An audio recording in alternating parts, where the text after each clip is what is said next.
J'espère que vous allez bien. On se retrouve aujourd'hui pour une nouvelle vidéo un peu différente de d'habitude où en fait je vais répondre à plusieurs de vos questionnements que je retrouve souvent sous mes vidéos sur comment pratiquer le EFT, qu'est-ce que c'est, est-ce qu'il y a une bonne ou une mauvaise façon de faire, etc. Mais avant toute chose, n'hésitez pas à vous abonner pour soutenir la chaîne et si cette chaîne vous intéresse et activez également la petite cloche pour être notifié de toutes les prochaines vidéos qui arriveront sur la chaîne.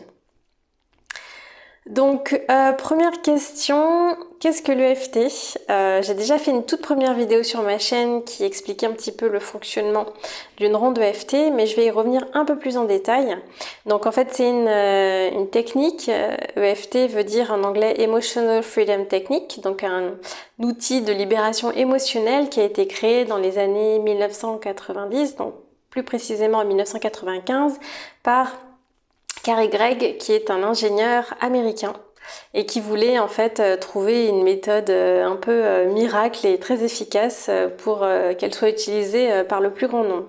Donc il a étudié notamment un peu de kinésiologie, un peu de médecine chinoise et il en est venu à créer cet merveilleux outil qu'est l'EFT et qui fonctionne en fait sur une stimulation des tapotements légers sur des points d'acupression de la médecine chinoise et donc qui vient travailler directement sur les systèmes énergétiques et le système des méridiens. Alors comment ça se pratique? C'est plutôt simple, on appelle ça une ronde EFT quand on fait un tour complet de tous les points d'acupression. Donc on commence toujours, comme je l'expliquais dans ma précédente vidéo, par le point ici, c'est le point karaté, qui permet de commencer une ronde de FT et de commencer souvent par une phrase qui vient attester du problème, poser un peu le contexte de pourquoi on utilise l'EFT. Donc ça peut être, même si j'ai des crises d'angoisse et que c'est inconfortable pour moi.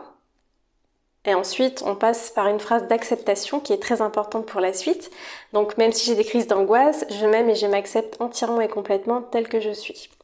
C'est une phrase effectivement qu'on peut décliner, donc après voilà, il faut pas non plus se prendre trop la tête sur les mots. Ce qui est important, c'est que il faut répéter les phrases en conscience, en stimulant donc les points d'acupression que je vous montre dans les vidéos. Et puis ce qui est très intéressant aussi, c'est de commencer vos rondes en évaluant l'intensité de la gêne ou de l'émotion qui est par exemple inconfortable ou de la situation difficile que vous vivez. Donc par exemple si c'est les crises d'angoisse, eh bien sur une échelle de 0 à 10, je commence avec une intensité à 8. Et donc je vais faire ma ronde de FT jusqu'à ce que je me sente plus ou moins bien. Sachant que la première ronde, quand on fait un tour complet de tous les systèmes, enfin les points d'acupression, on va quand même dire des choses qui sont difficiles, on va vraiment accepter la situation dans laquelle on se trouve, on va pas tout de suite passer dans quelque chose de positif, on va vraiment nommer, décrire tout ce qui est difficile actuellement, tout ce qui est désagréable vraiment, et ensuite on pourra passer à des choses un peu plus légères pour apaiser son système. On me demande aussi souvent s'il faut utiliser une main, les deux, la main droite, la main gauche, alors peu importe. Vous pouvez utiliser vraiment soit la main droite, soit la main gauche. Il y a plusieurs écoles en EFT, sachant que Carey Gregg, lui, il enseigne la méthode complète, où vraiment vous allez utiliser les deux mains. Voilà. Mais au final, il enseigne aussi l'autre méthode qui permet d'utiliser simplement un côté. Donc ça, c'est à vous de voir ce que vous préférez finalement, ce qui est le plus confortable pour vous. C'est vrai qu'au bout d'un moment, c'est un peu fatigant d'utiliser toujours les deux mains, etc. Donc n'ayez crainte là-dessus, c'est autant efficace. Il suffit simplement de trouver ce qui fonctionne et ce qui est juste pour soi. J'ai constaté, pour avoir testé les deux méthodes, voire les trois avec les deux mains, qu'au final c'est exactement la même chose pour moi. Donc encore une fois, c'est à vous de tester, de voir ce qui est le plus agréable pour vous pendant la ronde. Donc l'EFT, il y a eu quand même des études qui ont été faites qui montrent son efficacité assez rapide. Des études en Australie sur des étudiants qui avaient beaucoup de stress, la plupart qui avaient aussi beaucoup d'anxiété. Et en fait, ils se sont rendus compte que sur une période régulière, au moins sur 6 mois, vraiment tous les symptômes avaient décroît et que le taux de cortisol chez chacun des étudiants avait baissé considérablement.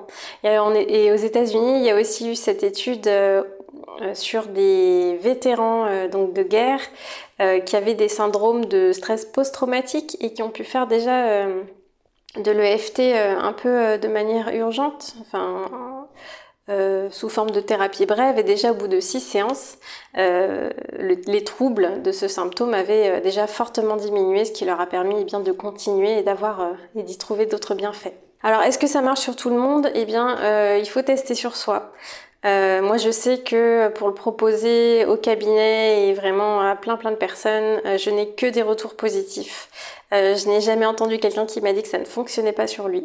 Après, ce qui est intéressant de faire, c'est que moi, dans mes vidéos, et bien évidemment, je vous propose toujours quelque chose d'assez généraliste. Donc après, c'est toujours intéressant, si vous le souhaitez et aller plus loin, de pouvoir spécifier ça à votre situation. Donc voilà, posez vos émotions dessus, posez votre problématique plus précisément.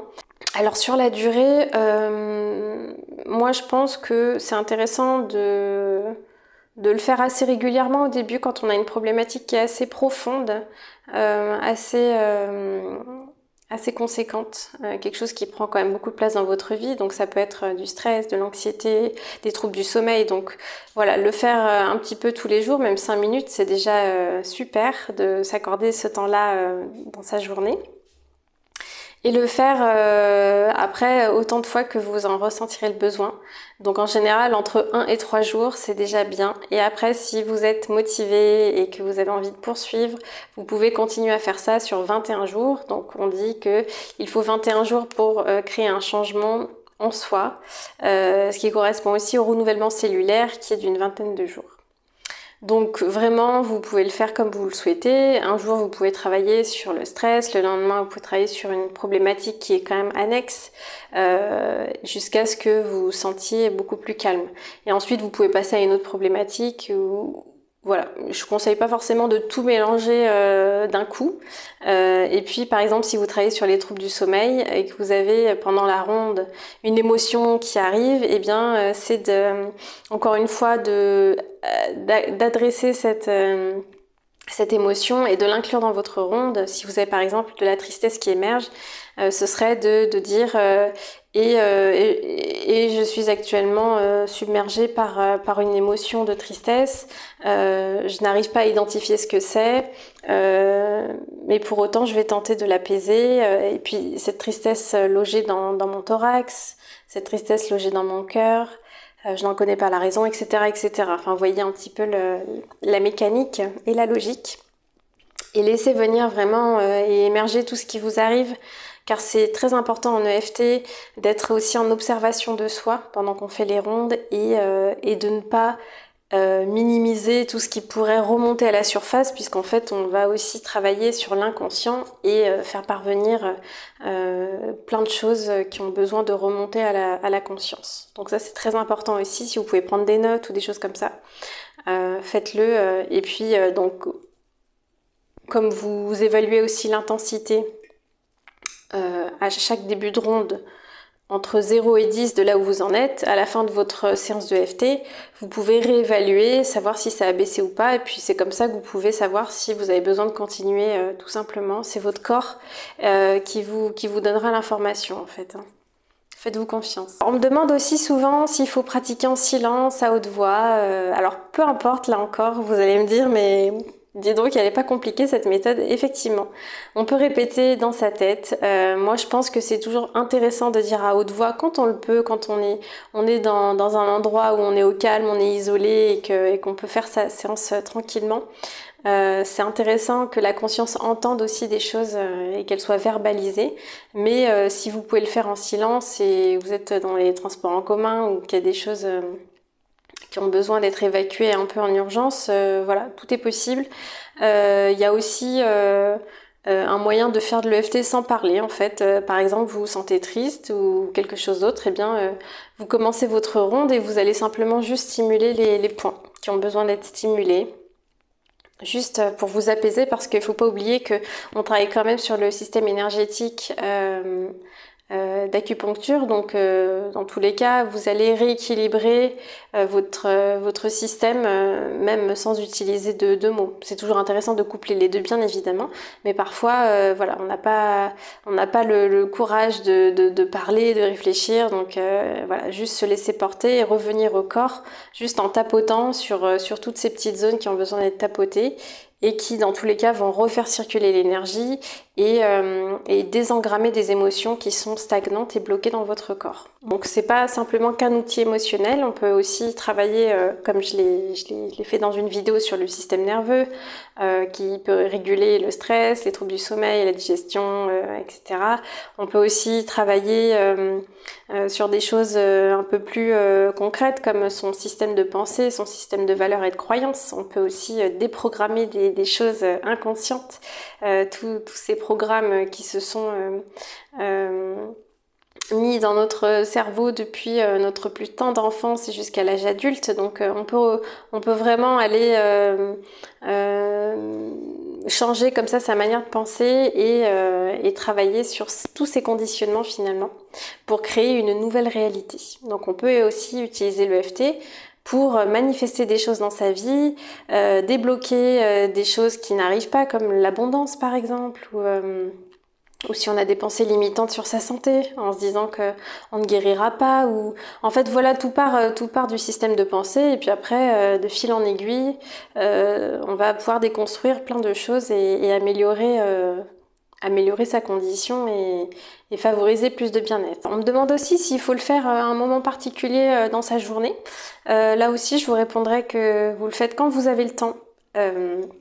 C'est important de s'accorder justement du temps pour faire sa ronde, de ne pas être forcément dérangé par l'extérieur, prendre le temps d'évaluer ses émotions de là où vous partez et là où vous voulez arriver. Il y a toute une série de questionnements qui peut être intéressant de se poser, que je pourrais vous mettre aussi en barre d'infos ou dans les commentaires. Si vous voulez souhaiter créer vos propres rondes personnalisées. Et sachez également que je propose en séance individuelle des accompagnements de EFT. Donc n'hésitez pas, si vous souhaitez travailler sur une problématique particulière, que vous avez un besoin spécifique et que les vidéos que je propose ne sont pas suffisantes parce que généralistes forcément. Voilà, je reste disponible en tout cas.